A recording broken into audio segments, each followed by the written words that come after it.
Kamara Brooks, a woman who has endured the impossible, a pregnancy that has lasted 18 agonizing months. Trapped in a cycle of biological stasis, she is branded a monster by a world that cannot explain her and is ultimately discarded by her husband, Tyrell, who leaves her to die in the rain. When she is discovered by Dr. Seio, the Hand of God, a man of dual identities, a world-class surgeon and a ruthless mafia boss, Seio is the only one who sees her not as a freak, but as a victim of a medical conspiracy. He brings her into his guarded fortress, uncovering a plot where Tyrell had been systematically poisoning her to delay the birth for a financial inheritance. Greetings, everyone. Today's story is a powerful reminder that the world isn't always what it seems, and sometimes the people we trust the least are the only ones who can save us.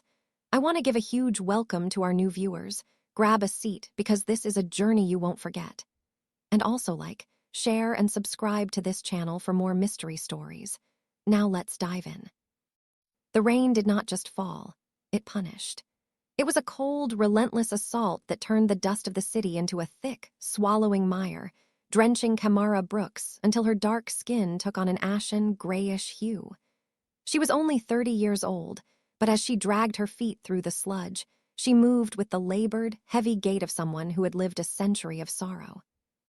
Every step was a battle against a body that had become a physical prison, a heavy, swollen cage that had held her captive for 540 days. 18 months. To the rest of the world, time was measured in the steady ticking of clocks or the changing of seasons. But for Kamara, time was measured in the agonizing stretch of her skin and the relentless, heavy thrum of a life that refused to be born.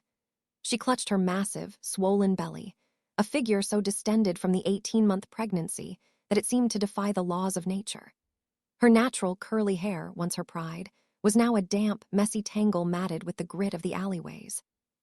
Water cascaded over her face, mingling with the hot salt of tears that refused to stop falling.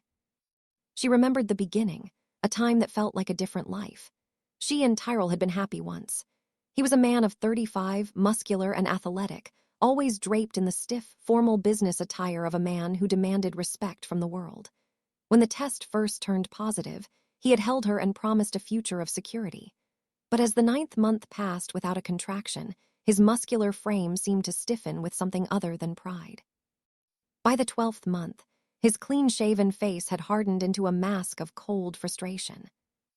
The rejection had started in the sterile, white halls of the city's top hospitals. Kamara could still hear the whispers of the nurses and the blunt, cruel dismissals of the specialists.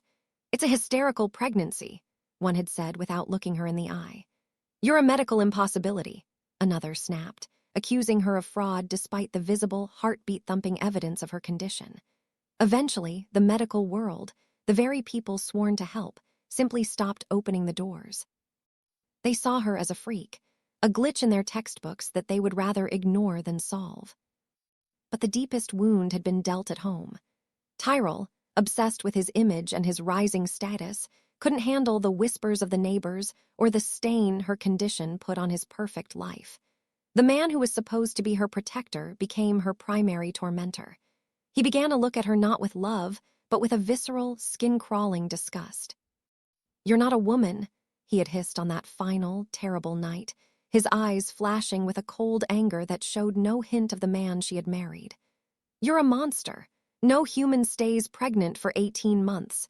You've brought a curse into this house, and I won't let it destroy me." He had shoved her out into the rain, slamming the door on her cries. Within weeks, she heard through the cruel grapevine of the streets that he had already moved on, marrying a normal woman and erasing Kamara like a bad debt. He left her to the elements, a woman in the depths of a physical crisis, without shelter, a change of clothes, or even a scrap of food. Now she roamed the streets where people recoiled as if she were a plague bearer. She wore the same tattered, worn-out clothes she had been wearing the night she was exiled, the fabric now ripped and stained with the filth of the gutter. She saw the way strangers pulled their children away, the way they muttered prayers or insults as she passed. They called her a mad woman, a monster, and a curse. Hunger was a dull, constant ache in her chest, but it was nothing compared to the sharp, tectonic shifts of pain that radiated from her spine. She reached the skeletal remains of an uncompleted building, a hollow shell of concrete and rusted rebar that served as her only sanctuary. The air inside smelled of damp earth and rot. As she tried to navigate the debris to find a dry corner to sleep, a sudden, blinding flash of agony tore through her abdomen. It wasn't the usual ache. It was a scream from her very marrow, a sign that her body could no longer sustain the weight of its own mystery. Her legs, weakened by months of malnutrition and the literal weight of her burden, finally gave out. Kamara slumped into the cold mud, her breath hitching in a sob that broke into a desperate cough.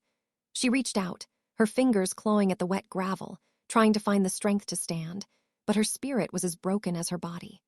She lay there in the dark, her tattered sleeves soaking up the freezing water, feeling the life inside her stir in a way that felt like an ending.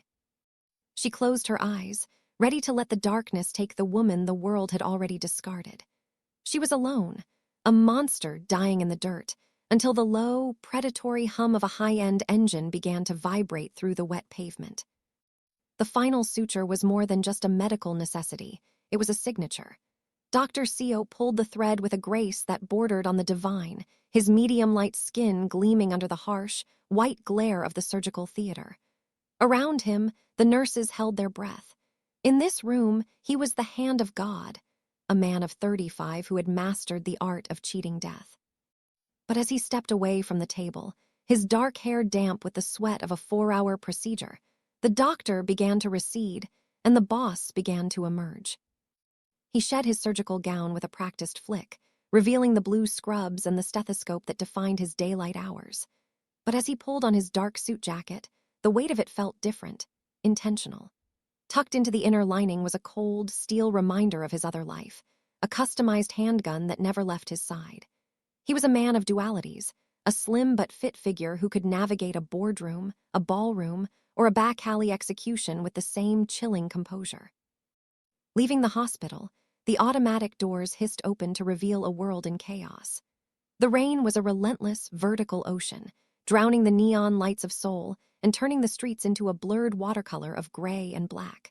Dr. Seio climbed into his black Mercedes, the leather interior smelling of expensive sandalwood and sterilized air. He started the engine, the predatory hum a low vibration that matched the restless energy in his chest.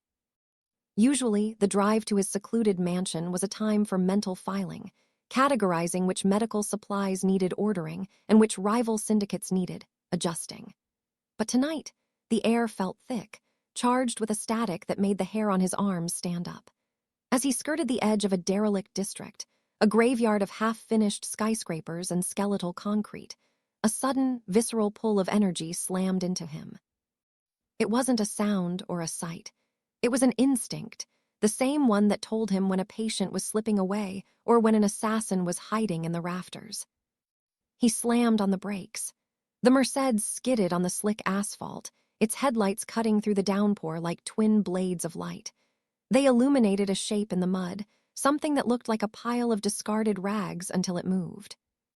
Dr. Seio stepped out of the car, the rain instantly drenching his dark hair and soaking through his expensive jacket.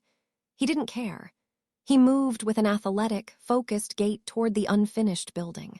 There, slumped in the mire, was a woman whose presence felt like a tear in the fabric of reality. He knelt beside her, his knees sinking into the filth. She was dark-skinned, her face a mask of exhaustion and dried tears, her natural curls matted with grit and rain. But it was her body that stopped his heart. He had seen every deformity, every tumor, every medical miracle in the books, but he had never seen this. Her belly was distended to a point of physical impossibility, the skin stretched so thin it looked like translucent parchment.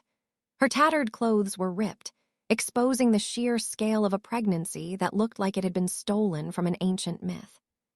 18 months, he whispered to himself, his surgeon's mind instantly calculating the gestation period. It was impossible. It was a death sentence. He reached out, his hand steady as he pressed 2 fingers to her neck. Her pulse was a thready, desperate thing, like a bird trapped in a cage. Beneath the ice-gold surface of her skin, he felt a secondary vibration, a rhythmic triple beat that made his eyes widen. He didn't see a monster as her husband had. He didn't see a freak as the other doctors did. He saw a masterpiece of suffering that only he was qualified to touch. Kamara didn't wake, but as Dr. Seio's warmth seeped into her, her breathing changed. She felt a presence that didn't smell of the street or the sour breath of her husband. This man smelled of rain, expensive fabric, and the sharp, clean scent of a hospital. Dr. Seio slid his arms beneath her, lifting her with a strength that belied his slim frame. As he carried her toward the Merceds, the gun in his pocket pressed against her side, a symbol of the protection he was about to offer. He wasn't just taking her to a house, he was taking her into a fortress where the world's rules no longer applied. The hand of God had claimed his most difficult patient, and the mafia boss had claimed his most precious ward. The drive back was silent, save for the rhythmic swish of the wipers and the shallow, labored breathing of the woman in the passenger seat. Dr. Seio watched her out of the corner of his eye, his jaw set in a hard line. Someone had done this to her. Someone had let her rot in the mud with a miracle in her womb. As he turned the car toward his mansion, he made a silent vow. The hand of God would heal her, but the mafia boss would find the man who broke her. And when he did, there would be no mercy. The transition from the cold, suffocating mud of the street to the velvet silence of the mansion was a journey Kamara Brooks made while suspended in a feverish unconsciousness. When her eyes finally fluttered open, the first thing she felt was not pain, but the impossible lightness of high thread count silk against her battered skin. The air here was different, clean, smelling of ozone from the storm outside, and a faint, underlying scent of expensive sandalwood and antiseptic. She lay in a bed so vast it felt like an island, her dark-skinned arms, still thin and marked by the grime of the ruins, contrasting sharply with the ivory linens. Her hand moved instinctively to her abdomen. The heavy, 18-month weight was still there, a distended, agonizing curve that defied every natural law, but for the first time in over 500 days, it didn't feel like a death sentence. The room was dimly lit, shadows dancing across the vaulted ceiling, and as her vision cleared, she saw a figure standing by a massive floor-to-ceiling window. The man was silhouetted against the rhythmic flashes of lightning that illuminated the private, heavily guarded grounds of the estate. Dr. Seio turned slowly, his calm, medium-light face coming into the soft glow of a bedside lamp. He had shed his rain-soaked jacket, appearing now in his professional blue scrubs with a stethoscope draped around his neck like a silver talisman. To Kamara, he looked like a dream, a slim, fit savior who had plucked her from the mouth of the abyss. But as he stepped closer to check the IV drip connected to her arm, the silk of his discarded jacket on a nearby chair shifted. The movement revealed a heavy, dark shape tucked into a specialized holster. The cold, mechanical glint of a handgun was unmistakable, a sharp contradiction to the healing tools he wore. "You are safe here, Kamara," he said, his voice a low, steady baritone that carried the weight of absolute authority. He didn't ask how she felt. As the hand of God, he already knew. He moved with a clinical grace, his dark brown hair still slightly damp from the rain that continued to lash against the reinforced glass. He explained that he was a professional doctor, a man who specialized in the cases the world called impossible. He told her that he had seen her condition in the mud and knew instantly that every other doctor she had encountered was either a coward or a liar. Kamara tried to speak, her throat dry and raw from months of screaming into the wind, but the words wouldn't come. She looked from the stethoscope around his neck to the subtle bulge of the weapon near his hand. She had been rejected by the good men of the world, the doctors in their white coats and her husband, Tyrell, in his crisp business suits. Tyrell, who was 35 and muscular, had used his strength to cast her out, calling her a monster because her body had become a mystery he couldn't control. Now she was being held in a mansion of secrets by a man who looked like a healer but carried the aura of a king. Dr. Seio noticed her gaze linger on the gun. He didn't try to hide it. Instead, he reached out, his hand steady and warm as he placed it over her swollen belly, feeling the triple beat of the life trapped within. "In this house, I am the hand of God," he whispered, his eyes flashing with an intensity that hinted at his role as a mafia boss. "But outside these walls, the world is full of monsters who think you are a freak. I carry that steel to make sure they never touch you again." The fear that had lived in Kamara's chest for 18 months began to melt, replaced by a strange, dangerous kind of hope. She was no longer a discarded ghost roaming the streets. She was a patient in a fortress, protected by a man who was both a saint and a devil. As the hand of God began to explain the truth behind her pregnancy, a truth that suggested her suffering was no accident, Kamara realized that her rescue was only the beginning of a war. She was in a sanctuary built on secrets, and the man who had delivered her from the rain was the only one capable of delivering her children into the light. The silence of the mansion was heavy, a thick layer of luxury that felt almost suffocating after months of screaming into the rain. Kamara lay back against the silk pillows, her dark skin luminous against the ivory fabric, while Dr. Seio moved with the quiet, predatory grace of a man who ruled two worlds. He had discarded his dark suit jacket, leaving him in his professional blue scrubs, the stethoscope around his neck gleaming like a silver talisman under the soft ambient lighting. He was 35, his medium-light skin and dark hair giving him a calm, studious appearance that belied the cold steel of the handgun Kamara had seen tucked into his holster earlier. He pulled a high-resolution tablet from a docking station, his slim fingers tapping the glass with clinical precision. A holographic projection of a medical scan flickered into the air between them. To Kamara, it looked like a galaxy of chaotic lights and shadows, but to Dr. Seio, it was a map of a crime scene. He sat at the edge of her bed, his expression serious, his eyes holding an intensity that made the room feel smaller. 18 months, Kamara, he began, his voice a steady, low baritone. The human body is capable of many things, but it is not a vault that can hold life indefinitely without a key. You were told it was a hysterical pregnancy or a medical freak occurrence. You were told it was your own mind playing tricks on your body. He paused, his gaze shifting from the scan to her exhausted, tear-stained face. He didn't see a monster, he saw a victim of a sophisticated betrayal. Every doctor who turned you away, every specialist who claimed you were a freak, they weren't incompetent. They were paid. They were silenced. Kamara's breath hitched, her hand trembling as it rested on the distended, agonizing curve of her belly. The weight that had crushed her spirit for over 500 days suddenly felt even heavier. Paid? By whom? Why would anyone? The condition you have is called gestational stasis, Dr. Seio explained, his voice dropping an octave, carrying the authority of a man who had seen the darkest corners of human greed. It doesn't happen naturally. It is triggered by a specific, rare chemical compound, a synthetic hormone that suppresses the labor reflex while keeping the placenta artificially nourished. It freezes the clock. It turns a womb into a waiting room. He tapped the screen, highlighting a cluster of dark nodes near the base of the projected image. You have been systematically poisoned, Kamara. Someone has been ensuring you stayed in this state of perpetual labor, trapped in a body that was trying to scream, but was forced to remain silent. The realization hit her like a physical blow. Sharper than any contraction she had felt in the ruins of the uncompleted building. She thought of Tyrell, her 35-year-old husband with his athletic build and his stiff, formal business attire. She remembered the vitamin supplements he had insisted she take every morning during those first few months. She remembered how his muscular frame would stiffen with a strange, cold anticipation every time she complained of the pains that never led to a birth. Tyrell, she whispered, the name tasting like ash in her mouth. He called me a monster. He said I brought a curse into his house.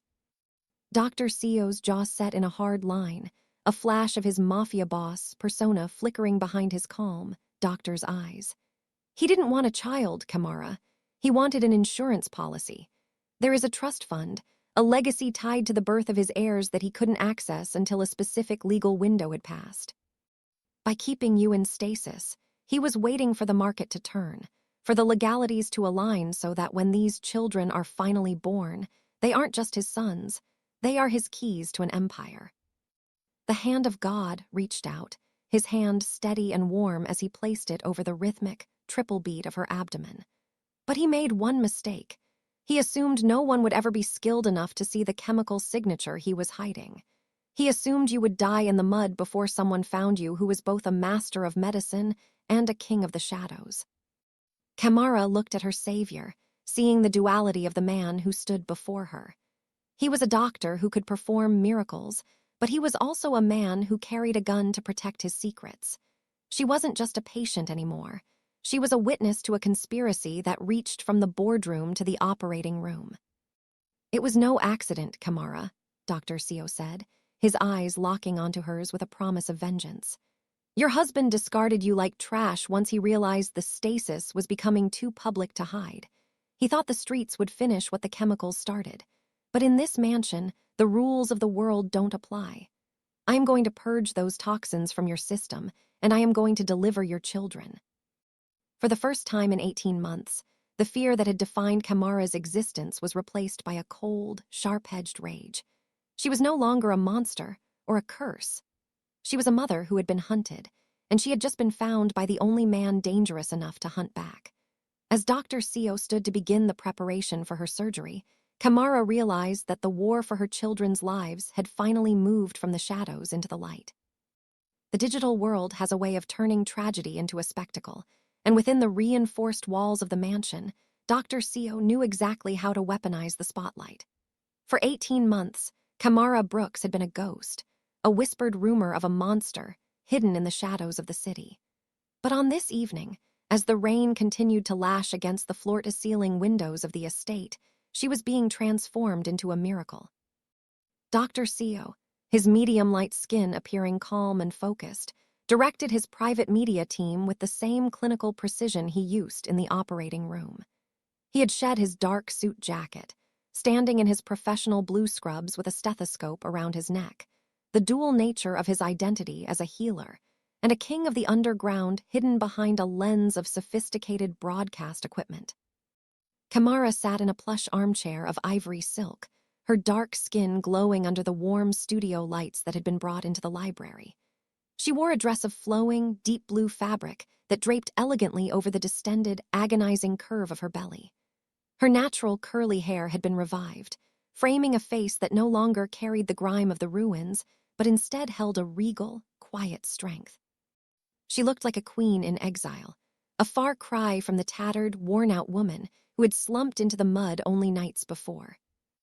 The broadcast was not a leak, it was an execution of strategy. Across the globe, screens flickered to life with a breaking news alert that bypassed standard algorithms. The headline burned in high definition: "The 18-month miracle, the woman the world rejected found by the hand of God." As the cameras rolled, Dr. Seio stepped into the frame, his presence commanding and intense. He spoke not of monsters or curses, but of gestational stasis and a medical conspiracy that had held a mother and 3 children hostage for 540 days. Across the city, in a high-rise penthouse that smelled of expensive cologne and stagnant air, Tyrell Brooks sat frozen. He was 35, his muscular frame draped in a stiff, formal business suit, holding a crystal glass of whiskey that he had forgotten to drink. He had spent the last 8 weeks celebrating his freedom, convinced that the monster he had discarded in the rain was dead or rotting in an asylum. But as he looked at the massive television screen, his clean-shaven face paled into a mask of pure, unadulterated shock. There she was, the woman he had called a freak, the woman he had shoved into the mud. She was beautiful, she was radiant, and she was sitting in a room that looked far more expensive than his own penthouse. Most importantly, she was sitting next to the man the media called the Hand of God, a man whose reputation for saving lives was matched only by the rumors of his absolute power in the shadows. Tyrell felt a cold, sharp-edged fear crawl up his spine as he realized the insurance policy he had tried to bury was now a global phenomenon. Kamara looked directly into the camera lens, her eyes holding a message that was intended for only one man. She didn't need to speak. Her transformation was her testimony. She was no longer a discarded ghost roaming the streets for food. She was a mother under the protection of a man who carried both a stethoscope and a gun. The broadcast ended as abruptly as it began, leaving the world in a frenzy and Tyrell in a state of mounting panic. In the silence of the library, Dr. Seio turned to Kamara, his eyes flashing with a touch of his mafia intensity. "He has seen you now," he whispered, his hand steady as he adjusted the IV drip that was purging the toxins from her system. "The world is watching, Kamara, and in 3 days we show them the miracle your husband tried to kill." The surgical suite was not a room in a hospital. It was a fortress, a high-tech sanctum of glass and steel hidden deep within the belly of the mansion. The air was pressurized, smelling of antiseptic and ozone, a stark contrast to the humidity of the rain-drenched world outside.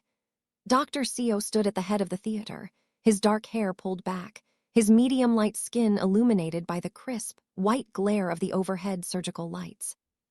He looked less like a man and more like an instrument of destiny. In his hands, the scalpel was not just a tool. It was an extension of a will that had never known the meaning of defeat. Kamara lay upon the table, her dark skin glistening under the lights, her body a map of endurance. She was awake, her breathing shallow and rhythmic, supported by the advanced life support systems Dr. Seio had installed. She looked up at him, her eyes searching his for a sign, for a flicker of doubt. But Seio's face was a mask of cold, surgical perfection. He was the hand of God, the man who played with life as if it were a game of chess, and he did not intend to lose. The chemicals Tyrell forced into your system have made the tissue incredibly fragile, Kamara, Seio said, his voice stripped of all emotion, focusing purely on the mechanics of the miracle. Every incision must be perfect. If I move a fraction of a millimeter too deep, the structural integrity of the uterine wall will collapse. We are fighting against 18 months of cellular decay. But I have spent my life cutting through the shadows. This will be no different. The operation began with a silence so profound it felt heavy. Outside the theater, the mansion's security detail, men who typically enforced his will on the streets, stood guard, their presence a silent reminder that this was not a normal birth. They were protecting more than just a patient. They were protecting the new heirs of a legacy that was currently being reborn in blood and sweat. As the scalpel pierced the surface, the room seemed to shrink. Seio moved with a terrifyingly slow, methodical focus. Each layer of tissue he parted revealed the extent of the damage the synthetic hormones had inflicted. His assistants, handpicked for their silence and their loyalty to the underground king, watched with bated breath, their movements synchronized to his. They knew that Seio was not just a doctor. He was a man who handled consequences with lethal efficiency. If they failed here, the failure would be final. The tension in the room spiked as Seio reached the womb. The triplet pregnancy had created a density that shouldn't have been physically possible, a compressed reality of 3 lives waiting for the signal to start. Monitoring the fetal heart rates, an assistant whispered, the sound barely audible over the hum of the ventilators. They're struggling, doctor. The chemical saturation is blocking their lungs. Seio didn't look up. His eyes were fixed on the field of operation, his hands operating with a dexterity that bordered on the superhuman. I have the signal, he murmured, his fingers working with frantic, controlled energy. He wasn't just performing a surgery, he was fighting a war against the clock and the cruelty of the man who had played God with Kamara's body. He could feel the triplets' distress, a faint, erratic drumming of hearts that were fighting for a life they had been denied for far too long. Then the first cry, a small, thin sound that cut through the sterile room like a serrated blade. Seio pulled the first infant free, a tiny miracle of life, its skin dark and glistening. He didn't pause to celebrate.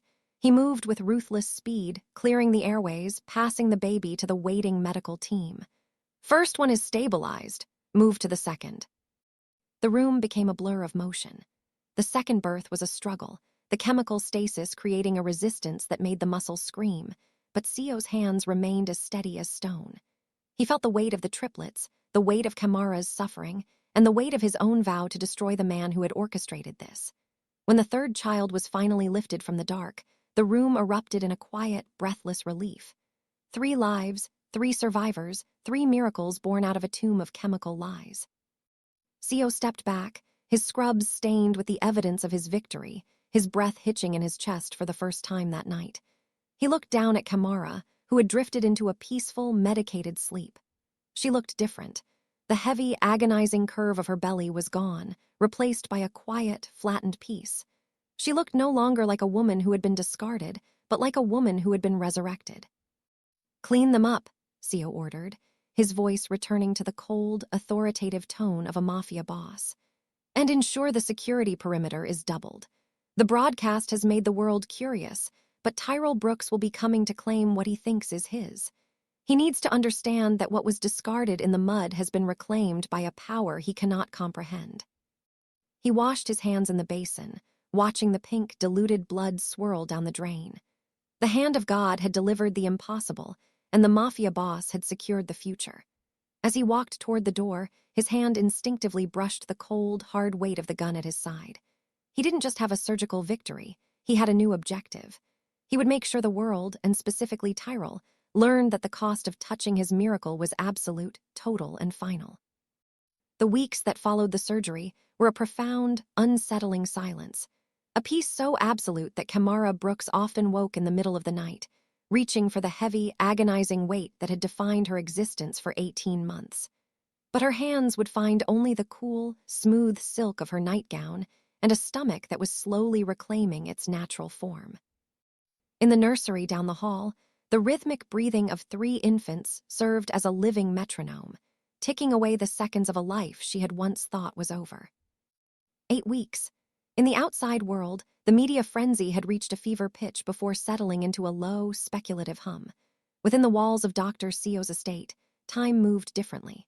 Kamara's dark skin had regained its luster, the ashen gray of the streets replaced by a healthy, golden glow. Her natural curls were no longer matted with rain and grit, but were soft and fragrant, often brushed by the silent, attentive maids who treated her with a reverence that bordered on the religious. To the household staff, she was not a patient. She was the woman the boss had brought back from the dead. Dr. Seio remained a constant, steady presence. He was still the hand of God, checking her vitals with the same clinical precision he used in the operating room, but the coldness in his eyes had softened when he looked at the triplets. Kamara would often watch him through the nursery glass, a slim, fit man in blue scrubs, his stethoscope dangling as he cradled a child in each arm. It was a jarring contradiction to the man who, an hour later, would be seen on the security monitors in a sharp black suit, speaking in low, deadly tones to men who looked like they were made of stone and iron. The mansion was a fortress of glass and steel, guarded by a security detail that moved like shadows. Kamara found peace in the routine, the morning feedings, the walks through the private, walled gardens where the air smelled of blooming jasmine rather than damp concrete, and the quiet dinners with Dr. Seio where they spoke of everything except the man who had discarded her. Under the Mafia's protection, the world felt small, safe, and manageable. For the first time in years, Kamara felt like a woman, not a medical freak or a monster. She began to believe that the nightmare of the 18-month pregnancy was finally behind her, a dark chapter in a book she had already closed. However, the peace was a thin veil. While Kamara found joy in the first smiles of her children, Dr. Seio spent his nights in the basement command center, watching the digital ripples caused by Tyrell Brooks. He saw the legal filings, the private investigators lurking near the estate's perimeter, and the desperate, greedy movements of a man who realized his insurance policy was now a billion-dollar miracle. Tyrell had not stayed in the shadows. His muscular frame, draped in his stiff business suits, was seen frequently in the offices of high-priced lawyers, plotting a way to reclaim the legacy he had tried to drown in the mud. Kamara remained unaware of the storm gathering at the gates.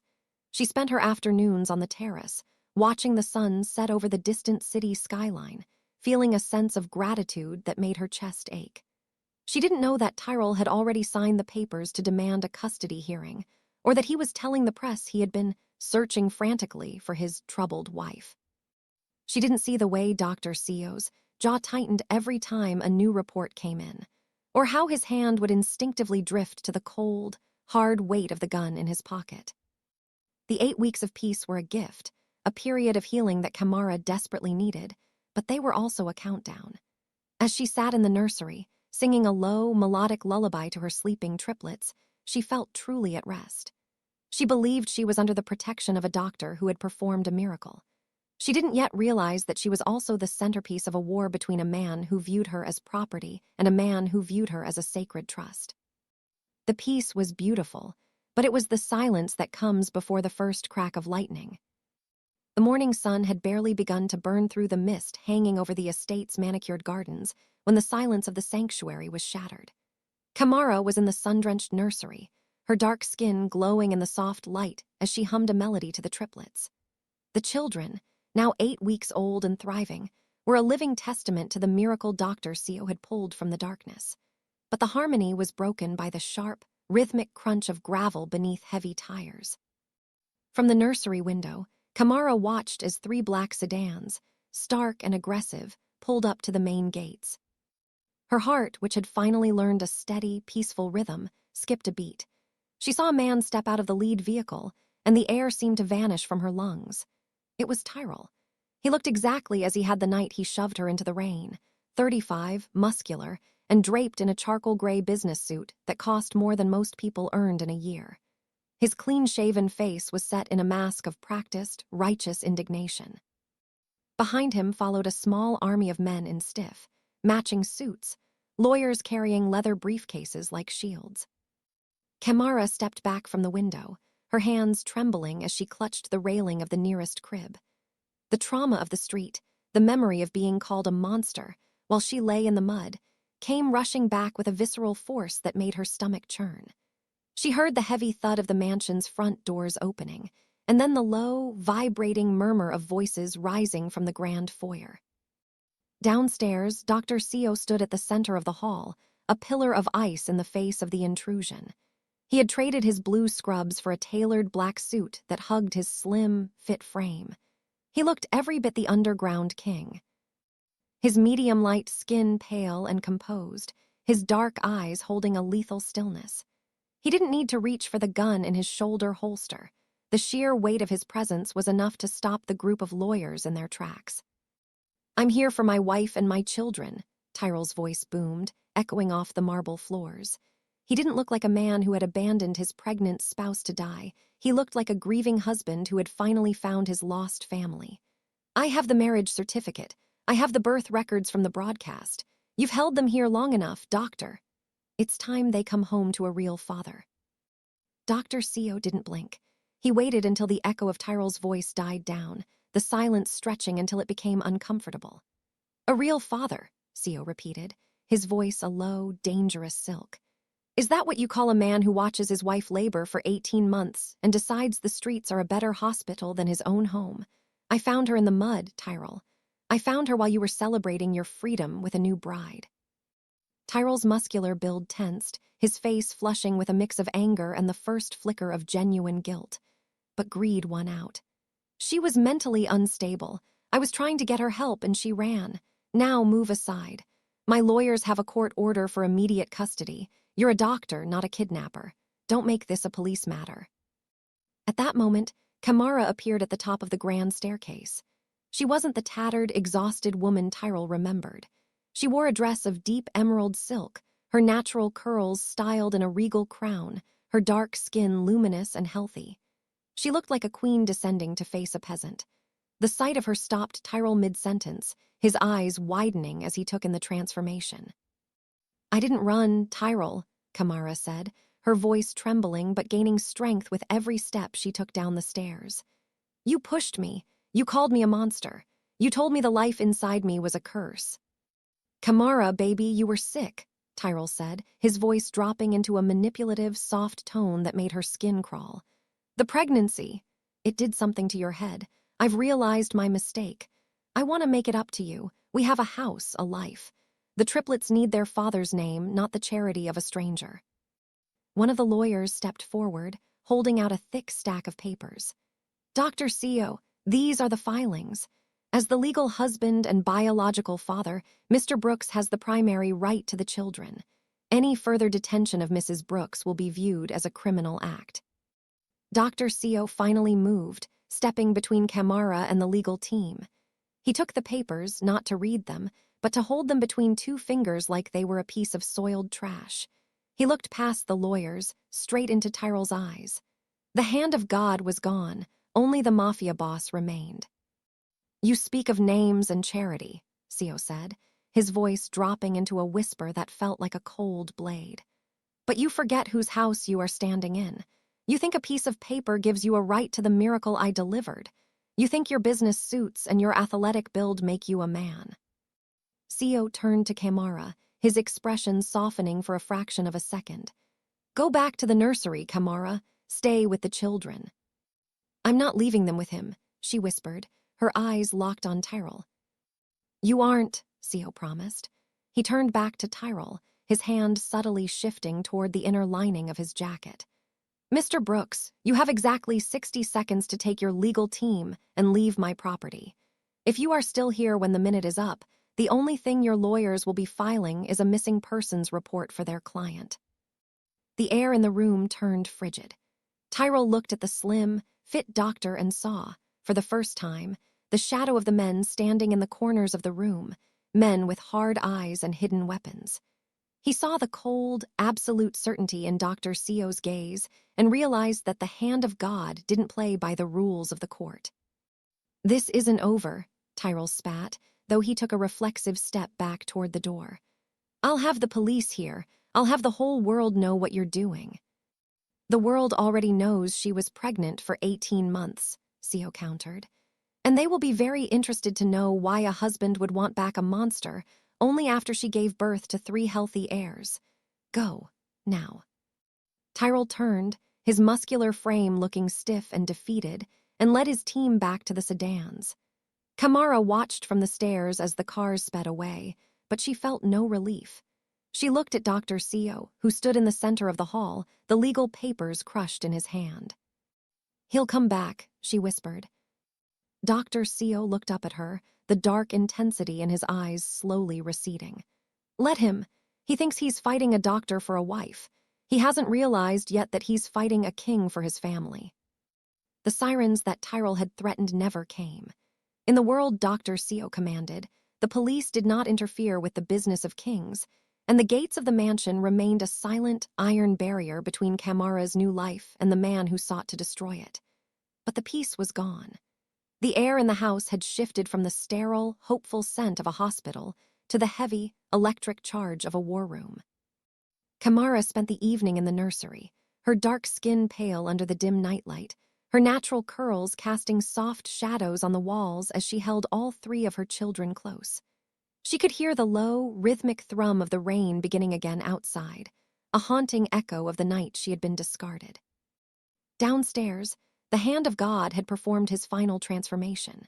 Dr. Seio stood in the center of his private study, the blue scrubs and stethoscope discarded on a leather chair like the relics of a past life. He wore a suit of midnight black, the fabric absorbing the light, his slim but fit frame appearing sharper, more lethal. His medium-light skin was cold, his dark hair swept back from a face that no longer held even a hint of medical compassion. The stethoscope had been replaced by a shoulder holster, the gun he had carried in secret now visible, a cold weight of steel that signaled the end of diplomacy. When the security monitors flickered to life, showing a lone figure approaching the secondary gate in the rain, Seio did not look surprised. Tyrell had returned, but he was no longer flanked by lawyers. He was 35 and muscular, fueled by a mixture of desperation and the delusional belief that his athletic build and business status made him a match for a man who lived in the shadows.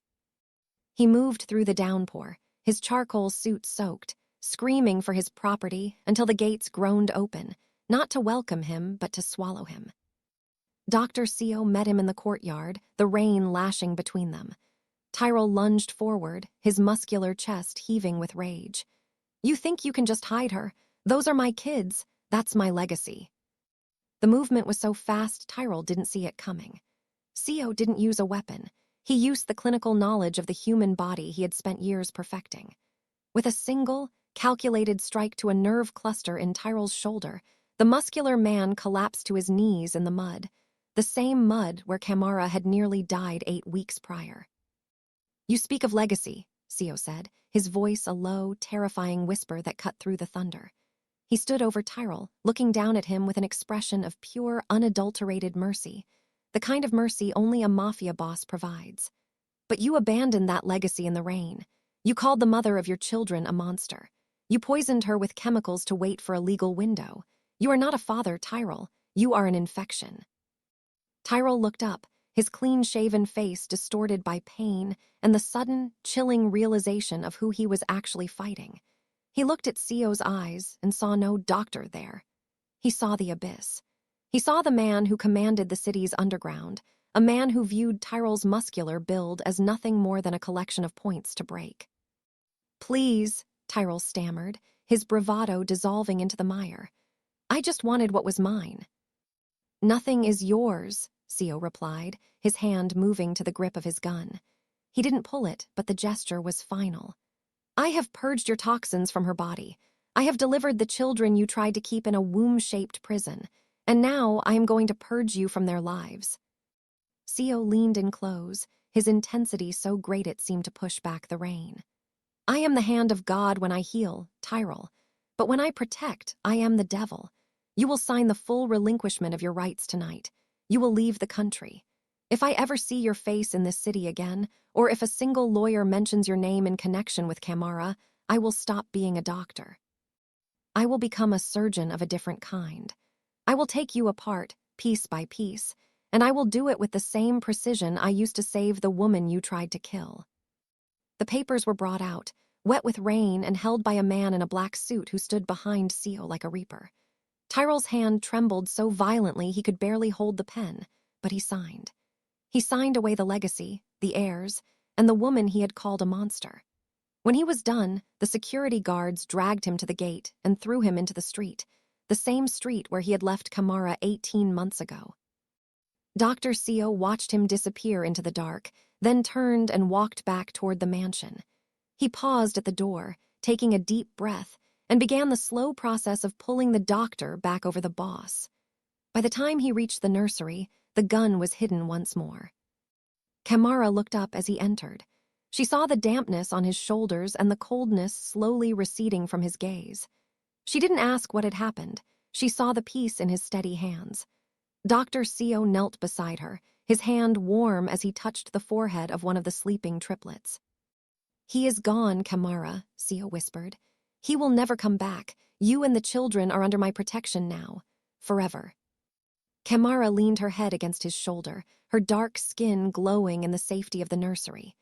The 18-month nightmare was finally over. She was no longer a monster, a freak, or a discarded wife. She was a mother, and she was home. The hand of God had delivered her miracle, and the Mafia Boss had secured her throne. Kamara and her triplets are safe for now, but in the world of the underground, peace never lasts forever. If you want to see the next chapter of their lives, and more stories of justice being served by the most unexpected heroes, hit that subscribe button and turn on notifications. You don't want to miss what happens when the triplets grow up. Thanks for staying with us.